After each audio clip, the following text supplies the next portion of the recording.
your team, Jacqueline, doesn't have to watch your two rivals go head-to-head in the championship game to get to the Super Bowl. Shout out to the NFC East, man. It is an all-NFC East showdown between the Commanders and the Eagles for a shot at the Super Bowl. I'm not salty or anything. You're not salty or anything. We're just here talking to our friends about Conference Championship weekend. Gentlemen, we've got Pete Prisco and Leger Douzable with us. Continuing our bold prediction conversation, but we're switching over to the NFC side. Pete, we're starting with you again. We are targeting Saquon Barkley here, who had a great game last week. I keep saying it. I will never forgive the Giants for allowing him to go to the Eagles because he just keeps running over everyone.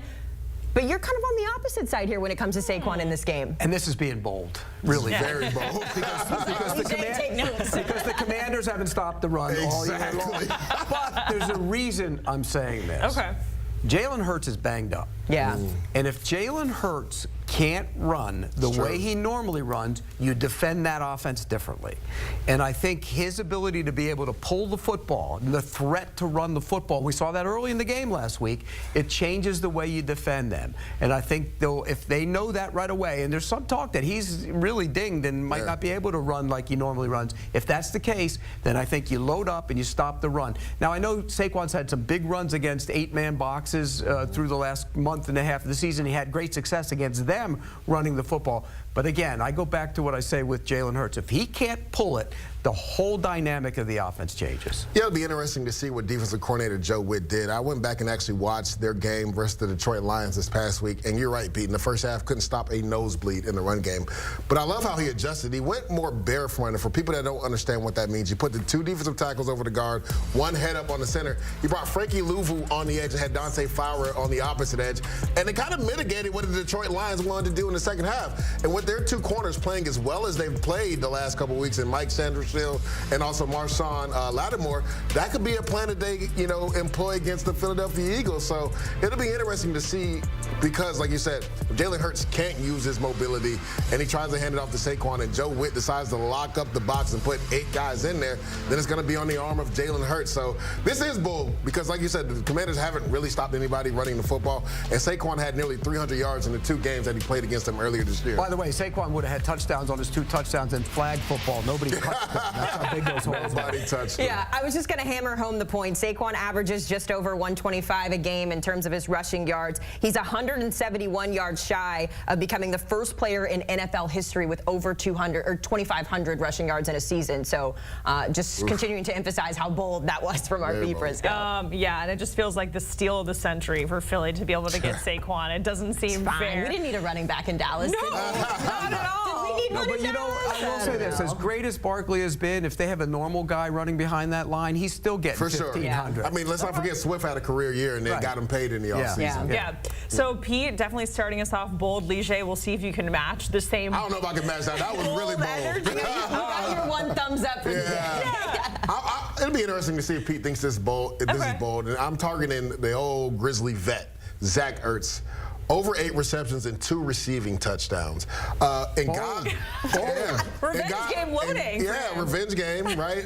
But in gotta have it scenarios, that's where Jayden Daniels is going with the football. He proved that time and time again. Just look at that fourth and 3 play. Also, shout out Cliff Kingsbury, because I watched that film again this morning.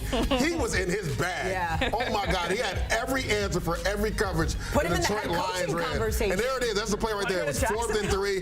Jalen Hurts knew exactly where to go. He knew it was man coverage. You widen him out, beat him on the in-breaking route, touchdown. And I think he'll get 2 receiving touchdowns in the red zone. And again, on those 3rd downs and those 4th downs, those critical situations, that's where he likes to go because he has a real connection with Zach Ertz. So I got him going over 8 receptions and 2 receiving touchdowns. That's bold. That's really bold. And here's the thing. They play a lot of zone. And he has killed the blitz and man coverage. So when he plays zone, he's got to be much more patient now. And the question will be if the protection will hold up in that scenario. So according to that, it was weird because Vic Fangio isn't a guy that plays a lot of man, but he did for some reason late in the second half. And that's when the Rams actually had a lot of success. So it'll be interesting because even when Detroit tried to go zone versus Jayden, he knew exactly where to go with the football. Look, he's special. He's special. All right, and let's talk more about about Jayden Daniels because, Pete, that brings us to your bold prediction. This isn't that bold when I look at it. I was like, he might do this. But, okay, so, for those of you at home, you have him throwing for 315 passing yards and 3 touchdowns, but it does have a little bit more of a boldness considering if he could do that in an NFC Championship. It's like the biggest stage for him up until this point. In an NFC Championship game on the road. Correct. Yeah, exactly. I mean, in the elements. I mean, that's what changes the whole. It's not like playing in Detroit. You know, it was warm and fuzzy. It was great. That's the way I like to see football. But this is different. And so last time he played him, he threw 5 touchdowns. I was going to say he threw 5 against them. But they were playing from behind, and so it was one of those games. So I don't think he's going to get to 5. So I put 3 and 315. It wouldn't shock me to see him get to this. But again, that's a great defense. Yeah. And you're also you don't know how the game script is going to go. Yeah, and the question mark for me is Quinyon Mitchell, right? Because Darius Slay gave up a lot of big catches late in that game, and so did Isaiah Rodgers, right? Quinyon Mitchell makes this defense look totally different. He's been the only guy that's kind of mitigated this guy on the screen right here, Scary Terry McLaurin. Nobody else has been able to do it. Quinyon Mitchell did it twice. So it'll be interesting to see what his health status is, right, going into this game, because they're going to need him to try to mitigate what Scary Terry McLaurin does. But nothing surprises me anymore with this kid. Like, I can't even call him a kid. Like, I even put that in the rundown. I said, I feel like it's an insult to call him a rookie at this point. The way he plays so well. The way he plays the game, like unfazed, effortless, right? And he's always his best at those pivotal moments. I go back to last week's game, Pete. They coming out of half. It was the first time they punted all throughout the playoffs, right? And then Jared Goff and the offense goes down and scores. They're only down by 3. You know what he does? He puts a 10-play, 70-yard plays together to score a touchdown and get it right back up to 10 points. Like, he's unfazed by anything. So that's bold, but again, I would not be surprised if he did it. Yeah, like I said, I kind of look at him the way I look at Patrick Mahomes at this point, and I know that's so bold to say, but this is a bold segment. But it's just, it's the way that it's just like there's no emotion. It's just like, okay, this is the assignment. This is what we have to do to get it done. And continuing to talk about the history, if he is able to win this game, of course, he'll just be the 6th rookie to do that, but could be the first rookie to start in a Super Bowl. So a lot of big things are on the horizon for him. He's so much fun to talk about. So, Leger, let's go to your final bold prediction here. On the other side of that, if you're the Eagles, you have to find a way to have an answer. For sure. Thankfully, they've got big man Jaylen Carter, who's been wreaking havoc. You have him, what is this, going for 3 sacks, a forced fumble. It's not far off. Last week, I'm about to say, he probably don't think that's bold. He had 5 tackles, including 2 sacks and a forced fumble. Yeah, so me and Pete talked about this earlier this week, right? Sam Cosmi going down. Trent Scott, how would he play? I went back again and watched the film. Trent Scott played his butt off last week. He played really well, but he didn't face this guy right here. This guy is a game closer. We saw it last week versus the Rams.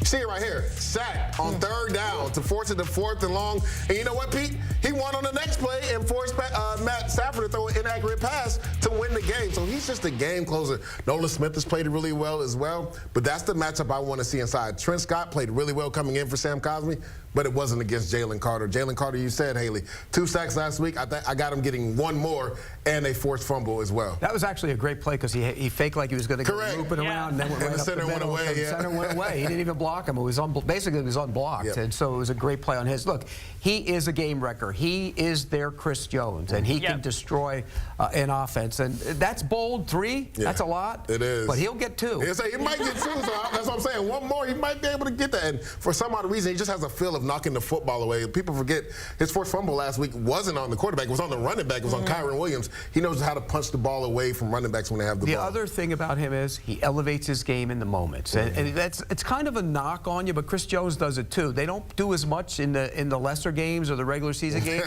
but they turn it on in the big games, and I think he'll do that in this one as well. Hey, do it when it counts, right? Pete, Leger, we certainly appreciate it. Getting bold with us here on CBS Sports HQ. I'm proud of Leger. That's what I'm talking about. I understood the assignment. But multiple thumbs up from Pete in the bold prediction. So that has to say something. Getting a look at the odds to win the Super Bowl. The Eagles, by the way, they are the favorites at +175, all but the Chiefs, the Bills, and then we have the Commanders. They are the long shots, but hey, we cannot count out Dan Quinn and Jayden Daniels. They've showed us that time and time again, especially when it comes to the playoffs.